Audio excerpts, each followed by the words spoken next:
Well, we talk about fours. How about that? Again in the slot, and again. Oh, enough just to carry the. Number 8-এ নেমেছেন, সেখানে bat করেছেন 280 strike রেটে। সেই 280 strike রেটে bat করে হয়েছেন দলের দ্বিতীয় সর্বোচ্চ স্কোরার। অন্যরা যেখানে মাটি কামড়ে থেকেছেন, সেখানে রিশাদ জানু বলকে দেখেছেন ফুটবল হিসেবে। লোয়ার অর্ডারে রিশাদের এমন ব্যাটিং যেন লজ্জা টপ অর্ডার ব্যাটসম্যানদের জন্য। রিশাদের ব্যাটিং নিয়ে বিস্তারিত থাকছে প্রতিবেদনে। উইন্ডিজের বিপক্ষে দ্বিতীয় ওডিআইতে শেষ 4 ওভারে বাংলাদেশ দল সংগ্রহ করেছে 50 রান। ভাবতেই পারেন আন্তর্জাতিক ক্রিকেটে এমন তো অনেক, তবে এই 50 রানের পর দলীয় স্কোর 350 বা 400-তে পৌঁছায়নি, থেমেছে মাত্র 213 রানে। অর্থাৎ শুরুর 46 ওভারে বাংলাদেশ যে রান করেছে তার 30% বাংলাদেশ করেছে মাত্র 4 ওভারে। ব্যাটিংয়ের দুই দশার দুই চিত্র যেন ফুটে উঠেছে এর মাধ্যমে। শেষ দিকে সেখানে বাংলাদেশের এই ব্যাটিংয়ের নেপথ্যের কারিগর কোনো টপ অর্ডার ব্যাটসম্যান নয়, বোলিং অলরাউন্ডার হিসেবে লোয়ার অর্ডারে খেলা রিশাদ হোসেন। এদিন উইন্ডিজের বিপক্ষে রিশাদ করেন 39 রান, সেটিও আবার মাত্র 14 বলে।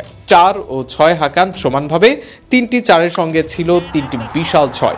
বিপক্ষ দলের টপ 2 বাঁহাতি স্পিনার গুতাকেশ মতি ও আকিল হোসেনের বিপক্ষে চড়াও ছিল রিশাদের ব্যাট।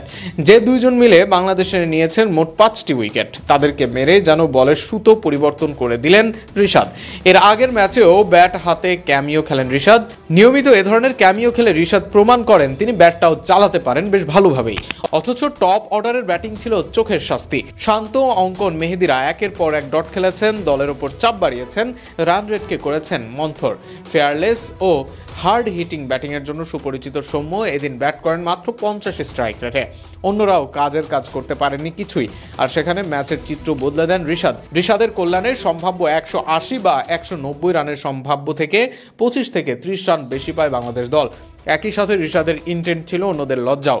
শেষ দিকে রিশাদ খেলেছেন ফ্রিভাবেই, এর যুক্তি দিতে পারেন অনেকে, তবে চাইলে বা স্কিল থাকলে আরও ভালোভাবে চেষ্টা করা যেত, চড়াও হয়েও রান করা যেত, এমন বার্তায় রেখে দেন রিশাদ। বল হাতে রিশাদ দুটি ছড়াচ্ছেন নিয়মিত, ব্যাট হাতেও এবার নিজেকে জানান দিচ্ছেন।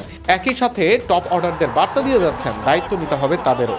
রিশাদের এই বার্তা কাজে লাগাক টপ অর্ডার ব্যাটসম্যানরা, এমনটাই চাওয়া থাকবে দেশের ক্রিকেট ভক্তদের।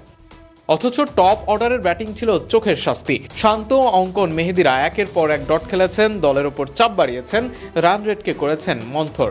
ফেয়ারলেস ও হার্ড হিটিং ব্যাটিংয়ের জন্য সুপরিচিত সৌম্য এদিন ব্যাট করেন মাত্র 50 স্ট্রাইক রেটে। অন্যরাও কাজের কাজ করতে পারেননি কিছুই, আর সেখানে ম্যাচের চিত্র বদলে দেন রিশাদ। রিশাদের কল্যাণে সম্ভাব্য 180 বা 190 রানের সম্ভাব্য থেকে 25 থেকে 30 রান বেশি পায় বাংলাদেশ দল।